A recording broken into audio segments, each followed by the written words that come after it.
Throughout today's ceremony, you will see the flight saluting as one form of drill. The civilian counterpart of the salute is manifested in various ways, such as placing the right hand over the heart when the national anthem is played, or raising the hand when greeting a friend. The military salute is given in the same manner as a gesture of recognition and a friendly greeting to a comrade in the honorable profession of arms. To maintain the proper decorum and respect for events such as this, we ask that you abide by the following standards while you are here. First, there will be times that you will be asked to stand for the invocation, the playing of the national anthem, the Air Force song, and the reciting of the Airman's Creed. Second, we ask that you remain silent during these times, reflecting on the price that has been paid.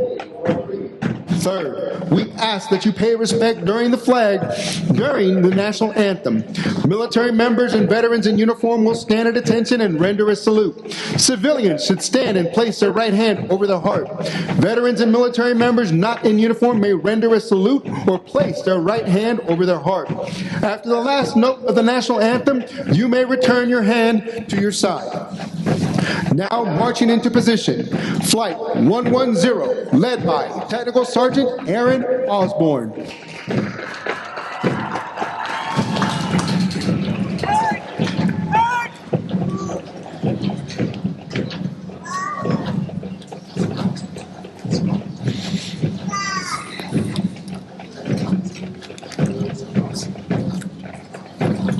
Flight 111, led by Technical Sergeant Emmanuel Perez.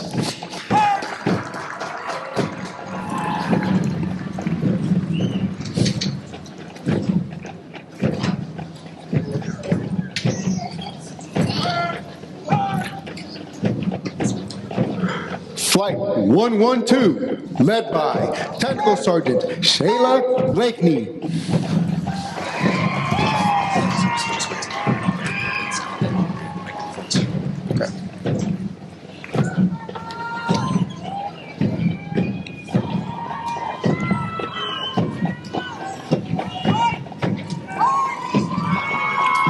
Flight 113, led by Technical Sergeant Maria Rodriguez.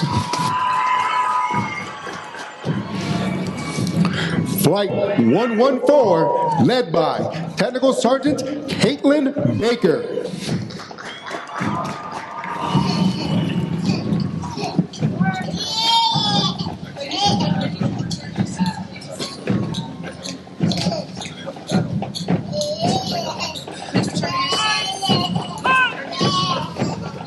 Flight 115, led by Technical Sergeant Todd Gonsalves.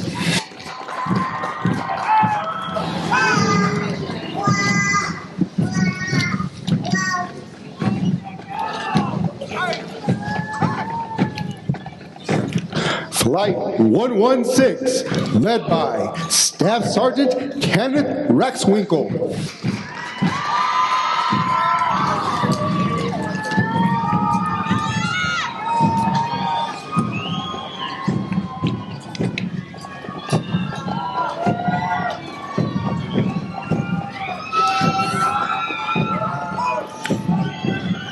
Flight 117, led by Technical Sergeant Jonathan Copeland.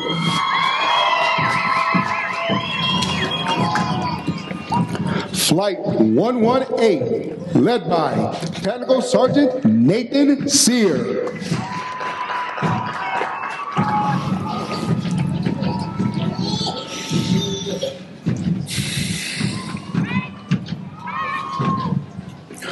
Flight 119, led by Technical Sergeant Donovan Ingram.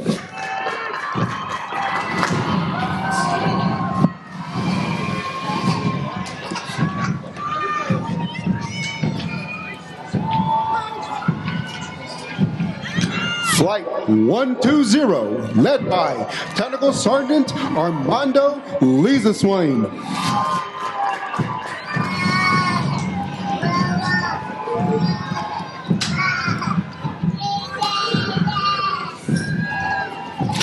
Flight 119, 121, led by Technical Sergeant Kyuan Bin.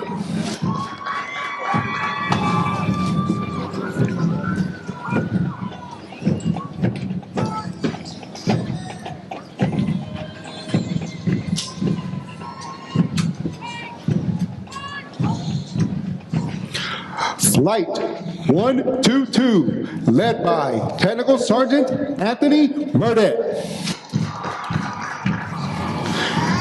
And Flight 123, led by Staff Sergeant Dominique Reyes. Musical support for this morning's ceremony has been provided by trainees from the 321st Training Squadron, performing under the direction of Master Sergeant Nathan Hale, military training instructor, hometown Yorba Linda, California. These individuals have been hand-selected to perform for today's ceremony. In addition to completing all basic military training, syllabus, and training requirements, Drum and Bugle Corps members commit additional training hours for practice throughout their weeks of training. Their extra effort and commitment demonstrate teamwork and the Air Force's core value of service before self. With each Drum and Bugle Corps performance, they honor the long-standing tradition of live music at formal military ceremonies.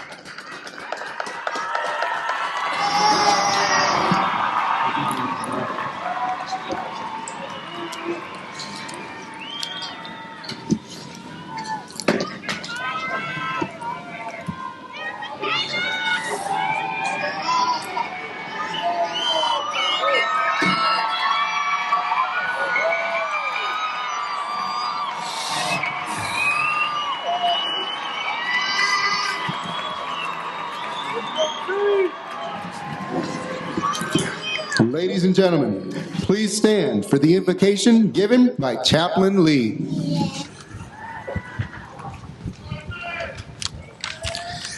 Good morning, everyone. As I pray according to my faith tradition, I encourage you to pray according to yours. Lord of all creation, we have gathered here today to observe the time-honored custom of retreat of our nation's colors, the signal of the ending of the official duty day, and a time to pay respect to our flag. May the Stars and Stripes ever be a beacon of light, liberty, and hope for all who set their sights upon them. And may the colors forever be etched in our minds as a symbol of the sacrifice and dedication of all those who have served before us.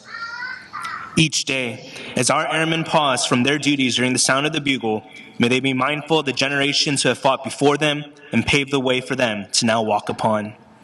This morning, the Eagles of the 322nd Training Squadron prepare to graduate from basic military training and receive their coin. They have walked through the fires of BMT, and they have been refined.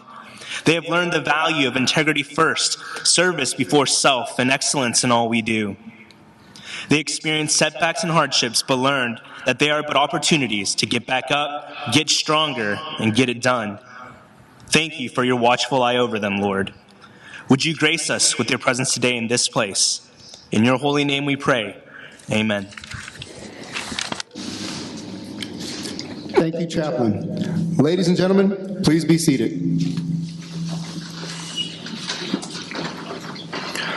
Ladies and gentlemen, welcome to today's basic military training graduation ceremony.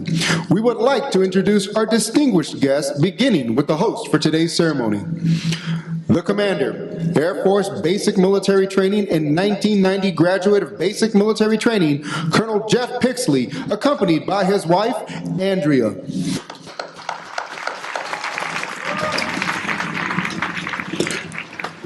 The Senior Enlisted Leader, Air Force Basic Military Training and 2003 graduate of Basic Military Training, Chief Master Sergeant Dan Anderson.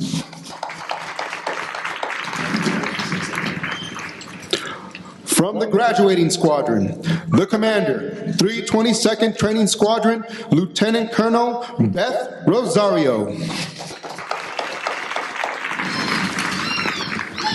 The Senior Enlisted Leader, 322nd Training Squadron, and 1999 graduate of Basic Military Training, Chief Master Sergeant Lorenza Smart, accompanied by his wife, Latrice.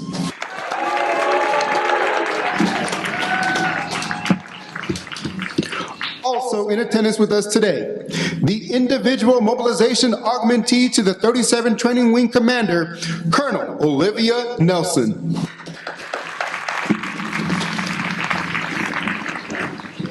The Commander, 67th Cyberspace Wing and 1991 graduate of Basic Military Training, Colonel Sean Kern, accompanied by his wife, Angela.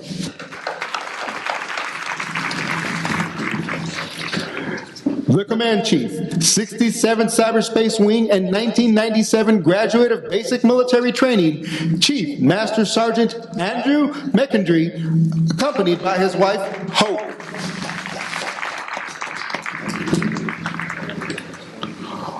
Although time does not permit us to introduce all of our distinguished guests, the 737 Training Group is proud to welcome each of you.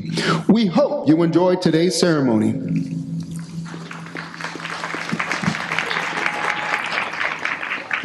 Ladies and gentlemen, Chief Master Sergeant Smart will now come forward and address our graduating class.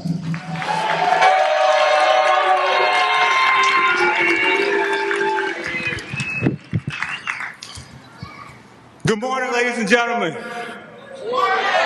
And congratulations to our graduates.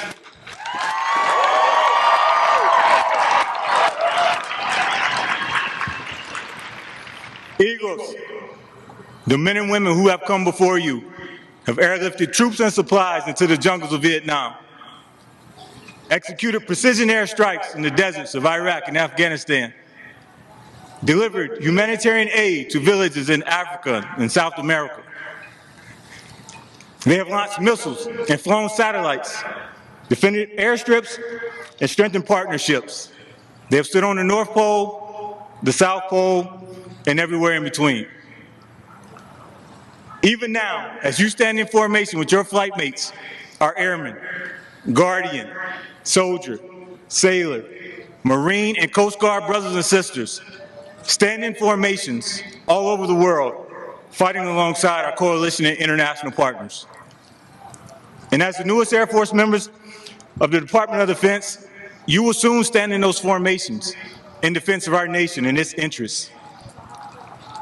The Air Force Enlisted Force Structure is our investment plan to prepare you to serve and succeed the profession of arms.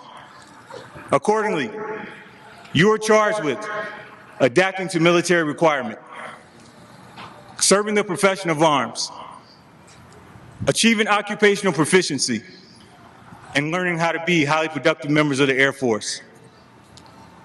In this phase of your careers, you are to prepare for increased responsibility, and in return, your leaders will ensure you are trained, qualified, and ready to operate at both home station and in an expeditionary environment. I also want to remind you of the 4 concepts of the Oath of Enlistment that each of you will swear to support and defend at tomorrow's parade. They're not only critical to the U.S. Constitution and execution of military orders, they're also the guideposts for our Air Force core values. Airmen who support, defend, and bear true faith to and obey the military way of life are far more successful than those who don't. Congratulations on this huge milestone. Be proud of what you've accomplished over the past 7.5 weeks, as this is something that can never be taken away from you. And finally, I leave you with this. You are joining a team that will look to you to define the character of our Air Force for years to come. We have the utmost faith in you, because every time you recite the Airman's Creed, you adamantly proclaim, "You will not fail." And we absolutely believe you.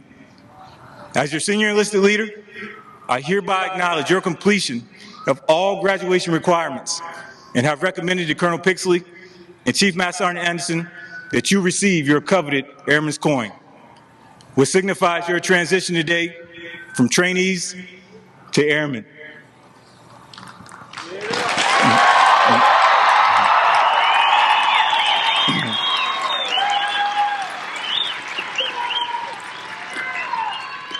As of this moment, I need you to know and understand this. You are my brother, you are my sister, and most important, you are an airman in the world's greatest Air Force. Congratulations.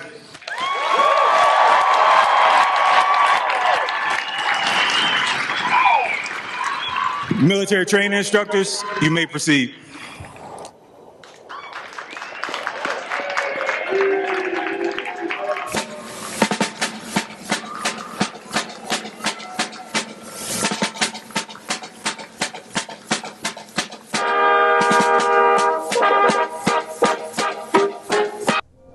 At this part of the ceremony, the military training instructors will distribute the Venerable Airman's coin, and for the first time, distinct Space Force coins to our Space Force graduates. The lore of military coins has many colorful suspected origins. However, a popular story stems from World War I, where American volunteers formed flying squadrons in France during the Great War. One of the volunteers was a wealthy lieutenant who took great pride in his service and had medallions cast in bronze, with his squadron's emblem on them.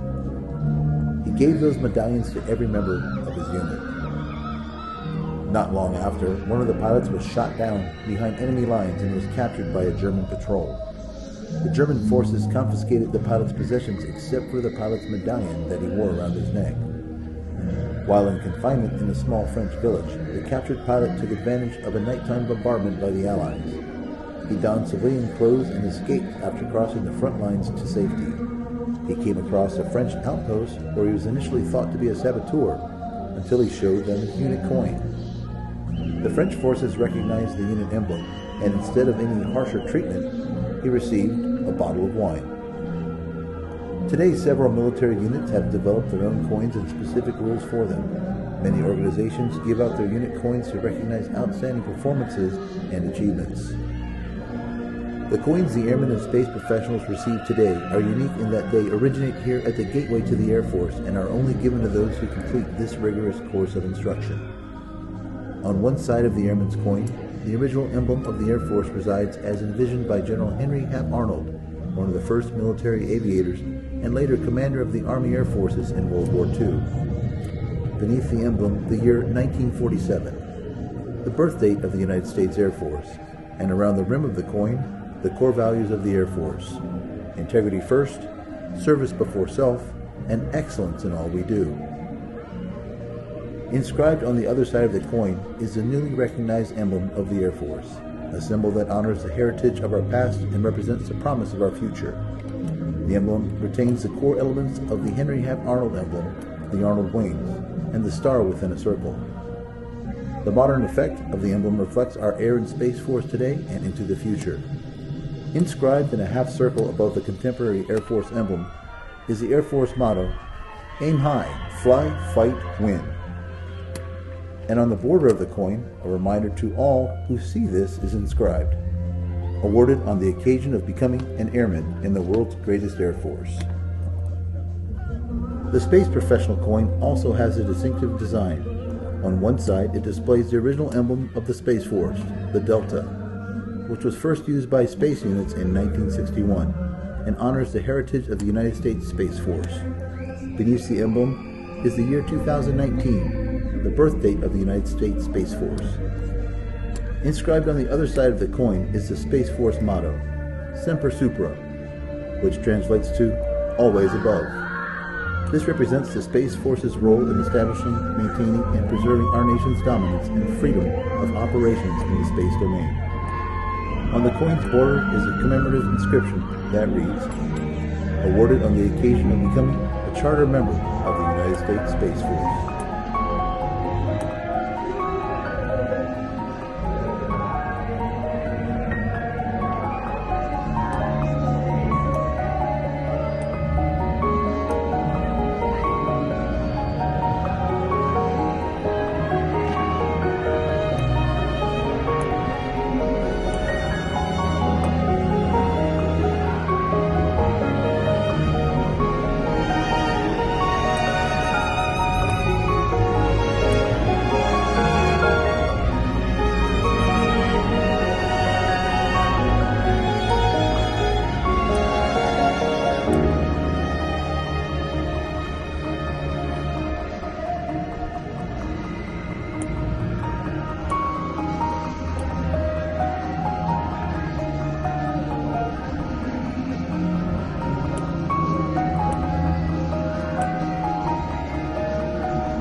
morning, ladies and gentlemen, and welcome to the 37th Training Wing, home of Air Force Basic Military Training. What do you think about these new airmen?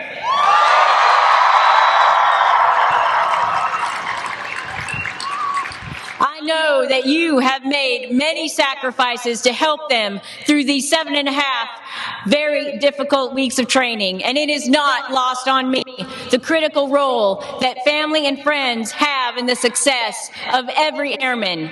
I am deeply grateful to each and every one of you for the love and support that you have given them, and especially for your presence here today.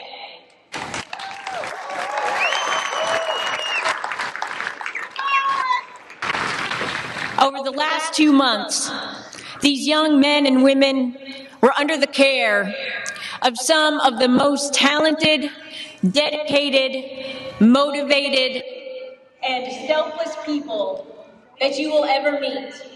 Our military training instructors, at great personal sacrifice, not only to themselves, but to their spouses and children.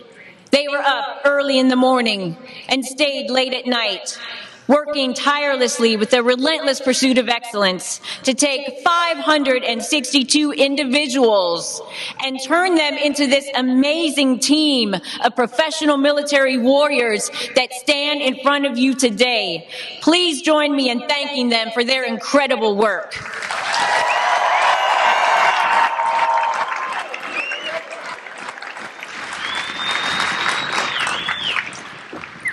After the Battle of Gettysburg, the deadliest battle of our Civil War, where over 7,000 men were killed and 44,000 wounded or missing, President Abraham Lincoln dedicated that hallowed ground with his famous Gettysburg Address, in which he stated, "From these honored dead, we take increased devotion to that cause for which they gave the last full measure of devotion, that we here highly resolve that these dead shall not have died in vain, that this nation under God shall have a new birth of freedom, and that government of the people, by the people, for the people, shall not perish from the earth." To our newest airmen, never forget that you are now dedicated to that same cause of defending this nation's most precious freedoms. My Eagles and now fellow airmen, please know that it has been my greatest honor to be your first squadron commander in your Air Force journey. I'm proud to serve with each of you, and I send you into the world knowing that you have the moral courage to be your best selves, full of the same pride, character, and excellence that you learned here. You are truly second to none.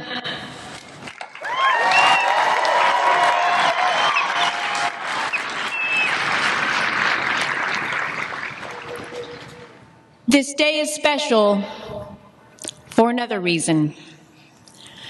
One of the most talented and incredible leaders and just amazing human beings that I have ever had the privilege to work with, Chief Master Sergeant Lorenza Smart, and our squadron senior enlisted leader, will retire next Friday, and this is his last graduation ceremony with us.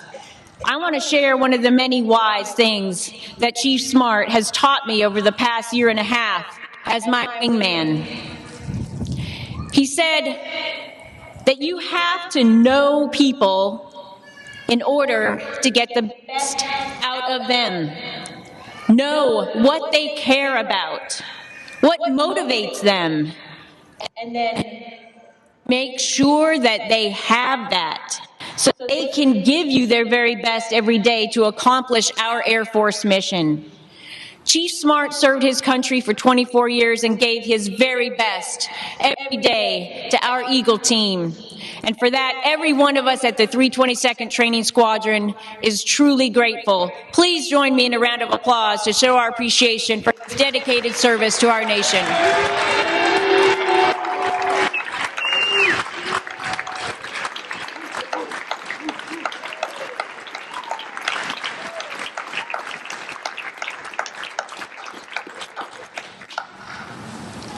Chief Smart, let's show everyone that squadron pride one last time. Second to none!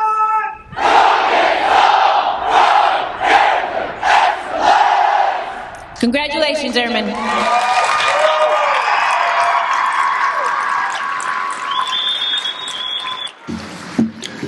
Thank you, Lieutenant Colonel Rosario. Ladies and gentlemen, we would like to take this opportunity to recognize basic military training's most outstanding performer, someone who has demonstrated their ability to successfully navigate all assessments, physical abilities, academic aptitude, and adaptability to the military environment through multiple progress checks. This airman has surpassed all others in the challenges of training and has earned the distinction of being the top graduate of this class. The top graduate is from Flight 119, Airman Michael Ferrasi. He is from Paris, France, and joined the Air Force to become a systems operations technician. In the stands cheering are his mother, Linda Franco, and his brother, Gabriel. His recruiter is Technical Sergeant Case from Los Angeles, California.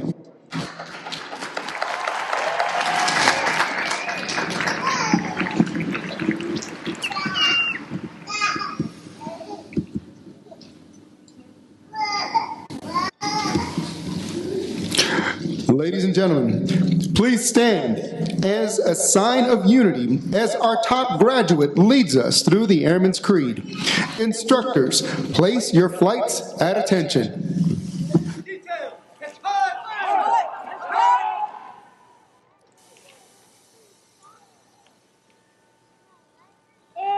I am an American Airman!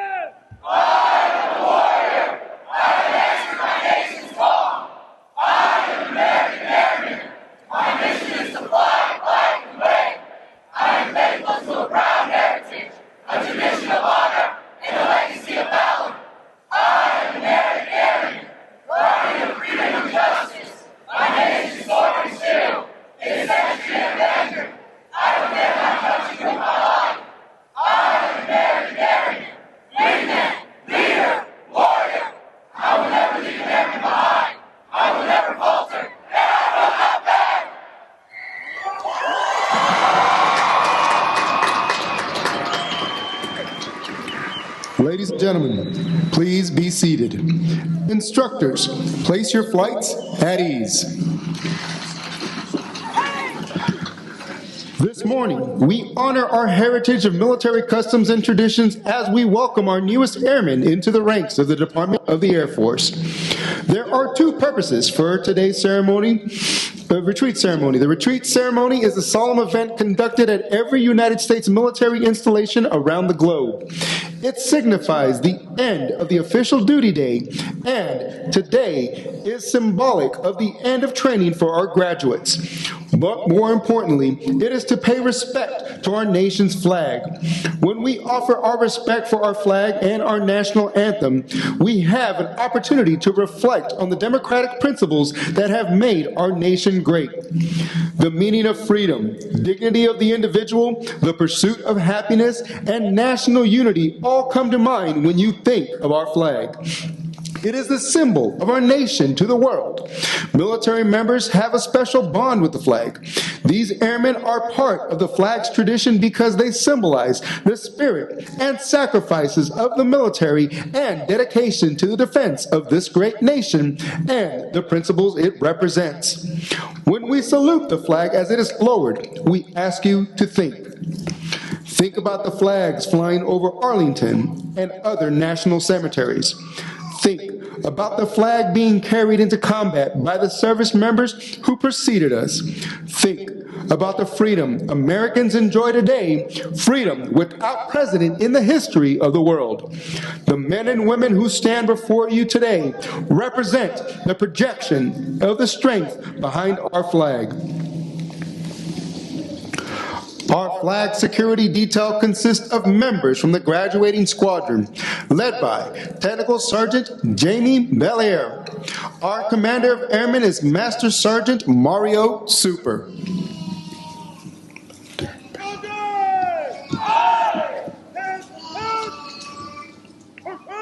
Hooray!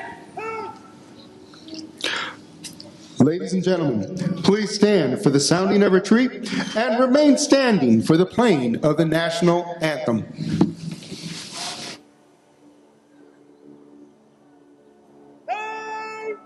Retreat!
The flag stands for peace, honor, truth, justice, and freedom.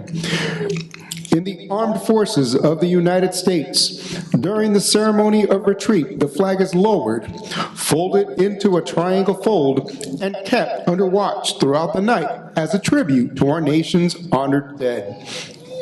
The next morning, it is brought out at the ceremony of reveille. The flag has been torn to strips and used as bandages for wounded combatants on the battlefield. It has been placed in the trembling arms of a grieving parent at the grave of their fallen son or daughter. It is flown at half-staff to honor our military members. The flag has flown in every battle of every war for more than 200 years. It has flown at Valley Forge, Shiloh, and Gettysburg. It was there at San Juan Hill, the trenches of French, in the Oregon forest, Anzio, Rome, on the beaches of Normandy. It was waved at Okinawa, Korea, Vietnam, Somalia, Kuwait, Iraq, and in Afghanistan. The flag has been burned, torn, and trampled on the streets of countries that America has helped set free. Yet, it remains invincible.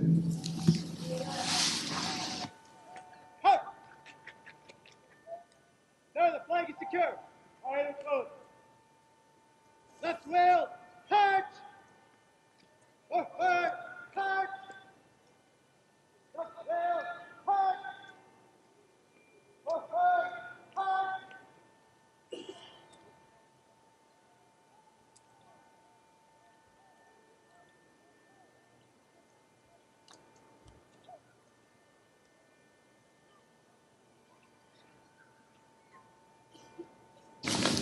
Ladies and gentlemen, please remain standing for the playing and singing of the United States Air Force song.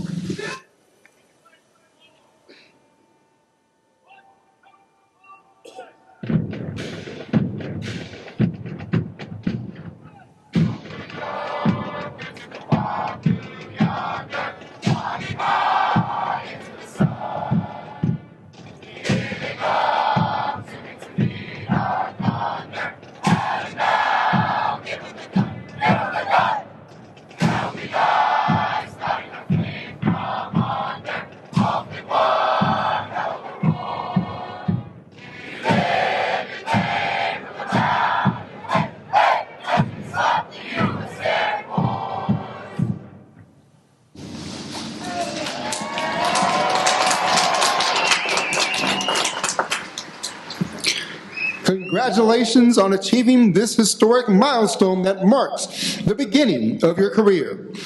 Ladies and gentlemen, please remain in your seating area. The graduates will be dismissed momentarily. We ask that you refrain from running onto the retreat pad and please use caution when descending the bleachers.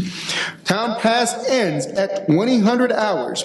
When dropping off graduates, please stay in your vehicles. Family members are not authorized to enter any training area. Thank you, and please enjoy your stay at 37 Training Wing, Joint Base San Antonio-Lackland, Texas.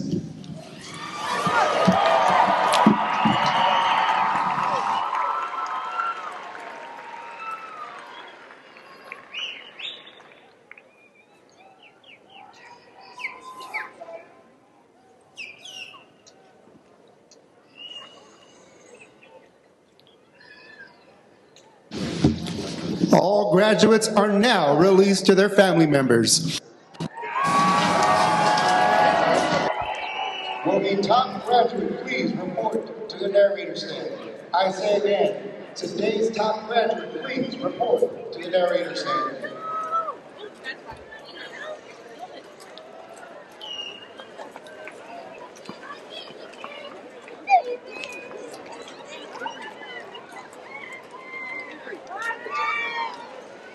Avery!